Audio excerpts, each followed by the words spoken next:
দ্বিতীয় হচ্ছে যে যতদূর আপনার বিবরণ যদি সত্য হয়, তাহলে একজন হচ্ছে হিরাচিলের কর্মচারী, আরেকজন একটি হোমিও দোকানের কর্মচারী, তাদের মধ্যে কেউ কসাই নয়।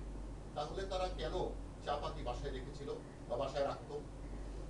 একটা বিষয় হচ্ছে যে একজন হচ্ছে যিনি নিহত হয়েছেন তিনি ওবায়দুল্লাহ, তিনি হচ্ছে হোমিও দোকানের কর্মচারী। আর যিনি হত্যাকাণ্ড সংগঠিত করেছেন তিনি কিন্তু হিরাজিল হোটেলের কর্মচারী।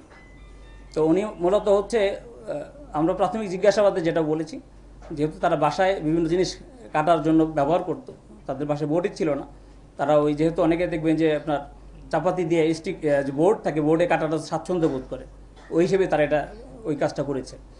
আর আরেকটা বিষয় যেটা বলেছেন হত্যাকাণ্ডের পিছনে যা কী কী এভিডেন্স আমাদের কাছে আছে, এক নম্বর এভিডেন্স হচ্ছে যে যে এক নম্বর বিষয় হচ্ছে যে সে যে যে জায়গাগুলোতে আমরা তথ্য পেয়েছি, ঠিক সেই জায়গাগুলো থেকে আমরা সেই অংশগুলো আমরা পেয়েছি। কারণ সালেপুর ব্রিজ সম্পর্কে আমাদের কোনো আইডিয়াই ছিল না।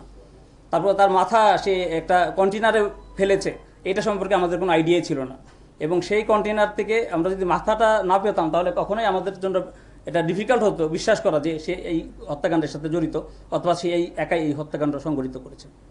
আরেকটি বিষয় যে আপনাদের মনে হতে পারে এই বিষয়টা খুবই সিলি ম্যাটার, এর সাথে আরও একটা বিষয় জড়িত আছে, সেটা হচ্ছে যে নিহত হয়েছেন এই যে ওবায়দুল্লাহ, তার স্বভাব চরিত্রে কিছু প্রবলেম ছিল। এটা আমি আসলে বলতে চাচ্ছিলাম নিহত ব্যক্তি নিয়ে, কারণ পরবর্তীতে এটা নিয়ে কিছুটা প্রশ্ন আপনাদের মাঝে আসতে পারে। তো দেখা যাচ্ছে যে ওই বিভিন্ন সময়ে যে হত্যা করেছেন যে শাহিন, তাকে সে কিছু অনৈতিক প্রস্তাব দিতেন। তো এই অনৈতিক প্রস্তাবটা যেহেতু তার বাড়ি হবিগঞ্জে, ধর্মীয় দৃষ্টিকোণ থেকেও ওই অঞ্চলের লোকগুলা দেখবেন কিছুটা ধর্মবিরোধী থাকে, এবং এক পর্যায়ে এই নিয়ে তাদের মধ্যে একটু বিতণ্ডাও ছিল, কিছু ক্রোধও তার মধ্যে ছিল। এবং যখনই রাতের বেলা ঘুমাইলে মাঝে মাঝে তার রুমে গেলে সে তাকে রুম থেকে বের করে দিত, তখন সে দরজা আটকে মাঝে মাঝে ঘুমাইত।